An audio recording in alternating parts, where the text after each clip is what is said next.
Thank you and good evening, and thank you for being with us instead of watching the World Series this evening.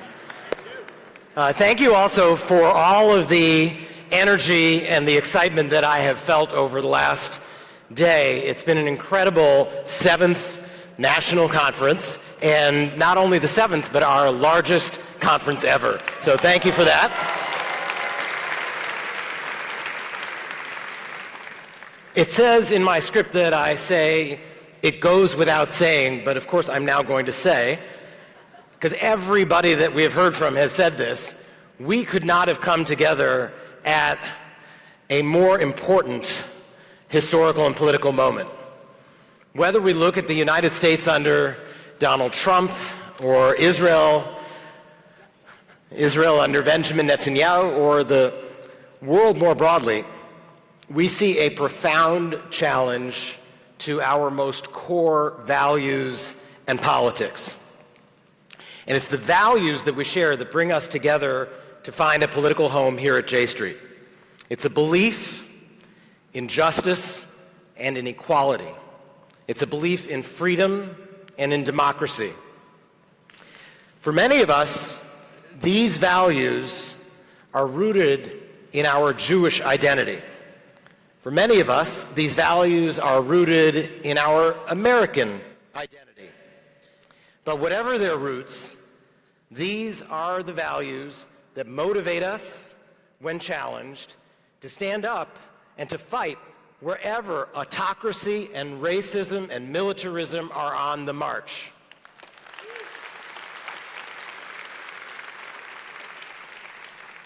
We've decided to devote the bulk of this evening's program to a conversation about the challenges of this moment and how we rise to meet them and to win. How do progressive forces here and in Israel defeat those who are looking to divide us by race and religion? How together do we fight for equality and justice? How do we protect our democracy from those who would undercut the right of all citizens to vote, the independence of our judiciary, and the freedom of our press? The presidency of Donald Trump has posed the political challenge of a lifetime. And I couldn't be more proud that for the past 3 years, J Street has been a political home for tens of thousands of Americans who want to meet that challenge and fight not just for the heart and soul of this country, but for peace and justice for Israel and for Palestinians.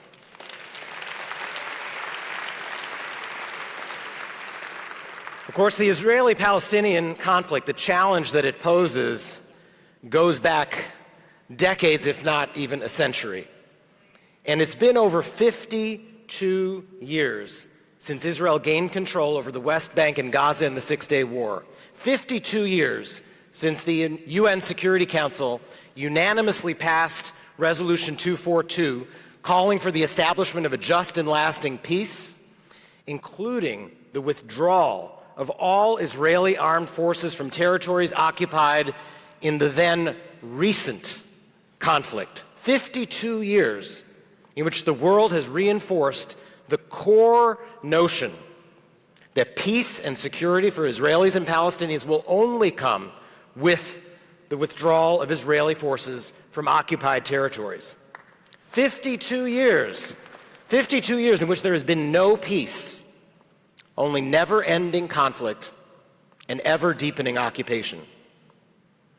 Gradually, we have watched over these decades as a one-state reality has emerged between the Jordan River and the Mediterranean Sea, an area where today well over 13 million people live, slightly less than half of whom are Jewish. An area where the Jewish people now exercise political control over millions of non-Jews whose rights are fundamentally less. And throughout these 5 decades, the United States has been a staunch ally of the State of Israel, providing it with unmatched levels of economic, military, and diplomatic assistance, all with broad bipartisan support. But till now, the United States has also actively sought to help achieve the vision of the UN Security Council: acceptance, recognition, and peace for Israel in return for Israel leaving the territory that it occupied in the war. There's a lot at stake in the 2020 election here at home and around the world. And one of the many challenges for those who are seeking the White House is how the U.S. should deal with this never-ending conflict and the ever-deepening occupation. So tonight and tomorrow, I am really excited that we are going to be hearing from some of the candidates who are hoping to oversee the next stages of the U.S.-Israel relationship. J Street would like to hear the following from these candidates. What are they going to do to reverse the horrific actions of the Trump administration that have set back the chances for diplomacy by decades? What are the core elements of their vision for playing a positive role in promoting an end of this conflict between the two sides? And what steps are they willing to consider should the occupation continue to deepen and the government of Israel consider formal annexation of any or all of the West Bank? With those questions in mind, here's the 5-part agenda that J Street would recommend to the next occupant of the White House in 2021. 1, take immediate steps to reverse the course charted by the Trump administration. Reopen the PLO mission here in Washington, D.C. Re-establish an independent U.S. consulate in Jerusalem for Palestinian affairs. Restart funding for UNRWA, the UN agency that deals with Palestinian refugees. Restart the funding for humanitarian and coexistence programs under USAID. Restart the funding for the hospitals in East Jerusalem. And make it clear, without any doubt, once again, that the United States opposes settlement expansion on the West Bank and the demolition of Palestinian homes and villages.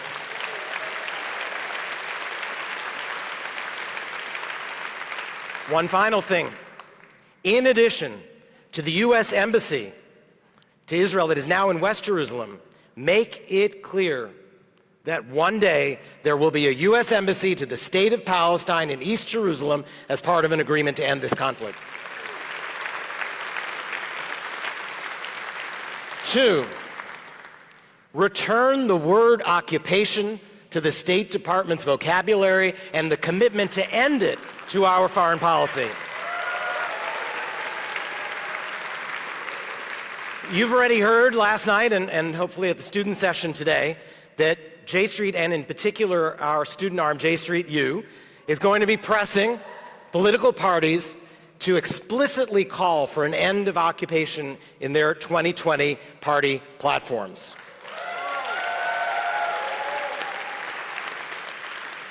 There is simply no question under international law that Israel is an occupying power. The settlement movement and its allies need to know that the Donald Trump, David Friedman years are just a temporary reprieve from America's commitment to ending the occupation and ensuring that Palestinians achieve freedom in a state of their own alongside Israel. 3, state clearly American opposition to Israeli annexation of any or all of the West Bank, absent a negotiated end to the conflict. That's why we, J Street, will continue to call on the House and the Senate to pass resolutions that explicitly restate America's long-standing bipartisan policy opposing annexation and affirming the two-state solution.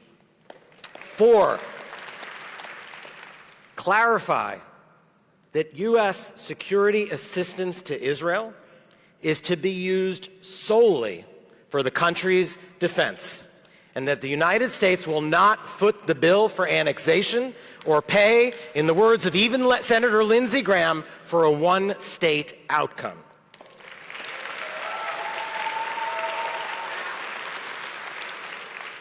An important conversation has been started in this campaign about American policy regarding the uses to which American assistance to Israel can be put.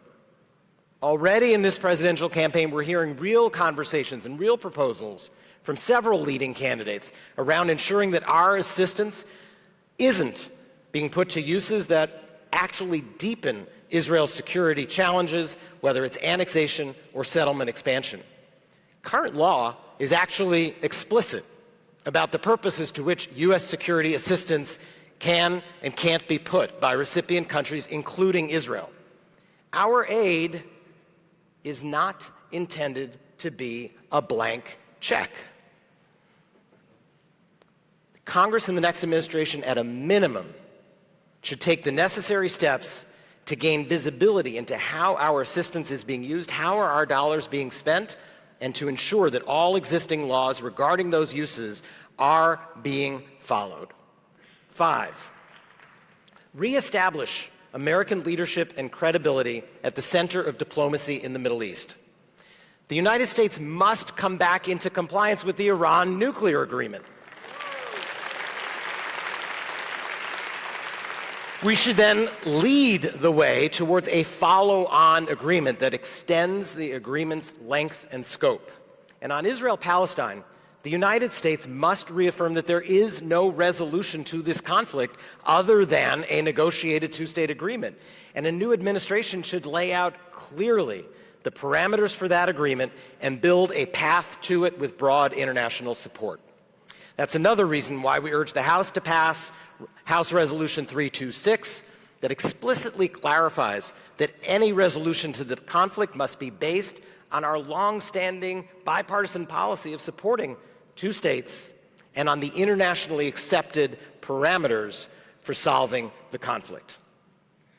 All of us know that the stakes in 2020 couldn't be higher, both specifically on these issues relating to the conflict, but more globally as well.